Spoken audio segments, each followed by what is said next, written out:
Some forest rangers worry about wild animals. Others worry about getting lost in the dark. But on one quiet night, Ranger Ethan Hale learned there's something far worse to fear, because when a shut-down radio station, one that had been abandoned for 15 years, suddenly called him by name, he realized he wasn't alone in the tower anymore. The forest looked peaceful during the day, but it became a different place entirely after sundown. Ranger Ethan Hale knew that better than anyone. He had worked the night shift for 7 years, and the woods had taught him to respect every sound they made.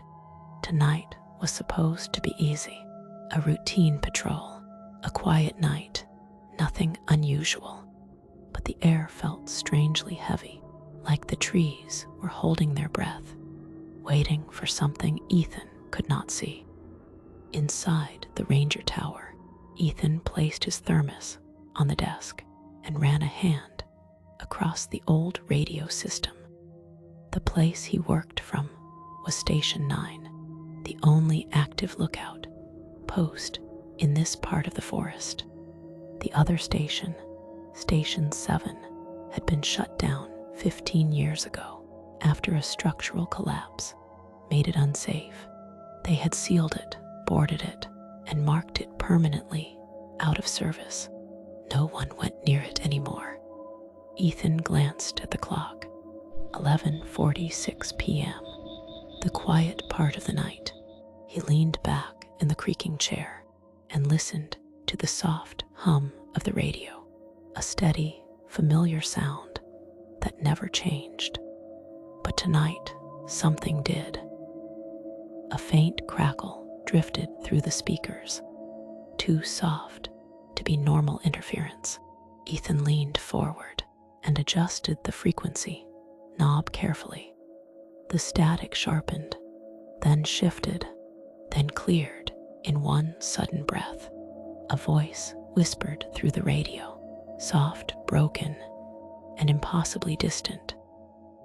Station 7 checking in, requesting assistance. Ethan froze in place. His pulse kicked hard against his ribs. He stared at the radio as if it had grown teeth.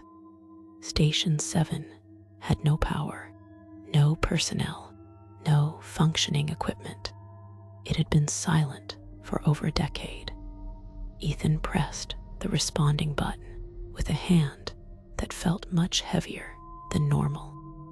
Station 7. This is Ranger Hale from Station 9. Your post is decommissioned. Identify yourself. For a long moment, only static answered him. Ethan exhaled slowly, telling himself it must be a signal bounce from some other channel. But then the voice returned, clearer this time, and trembling like it came from someone freezing. This is Officer Gray. I'm still inside.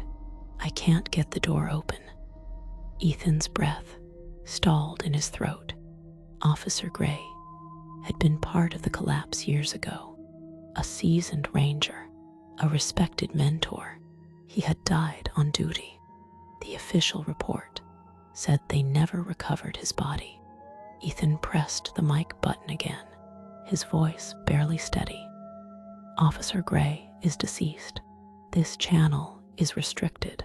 State your emergency. The response came instantly, as if the voice had been waiting, listening closely to every word. I know I'm not supposed to be here, but I never left. Ethan felt the temperature in the tower drop, a chill sliding across his arms, like icy fingers tracing his skin. The forest outside seemed too quiet, too still, as if it was listening too.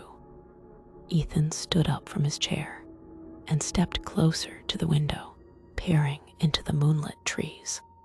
The woods looked normal, but the quiet had a weight that made his neck tense. The radio crackled again. I can hear them walking around outside. The voice whispered slowly, almost pleading. They've been here for years, waiting for someone to hear me.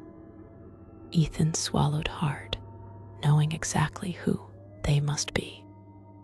The missing hikers, the campers who vanished without a trace, the patrol units that disappeared in storms. This forest had secrets, and maybe Station 7 had been holding one of its darkest. Ethan forced himself to respond. Where exactly are you inside Station 7? The radio hissed, followed by a shuddering breath. I'm near the old supply room, the one with the broken lock. They're standing outside the door now. Ethan's heart pounded wildly. No living person could be inside that building, but the voice sounded real. Terrified, desperate, and worse, it sounded like it was getting closer to the mic, as if leaning in. You can hear them too, can't you? The voice whispered. They're moving towards you now, through the trees. Ethan's blood ran cold. He turned sharply to the window again. A branch snapped somewhere deep within the woods, far louder than wind should allow. He stepped back from the glass, his breath tightening.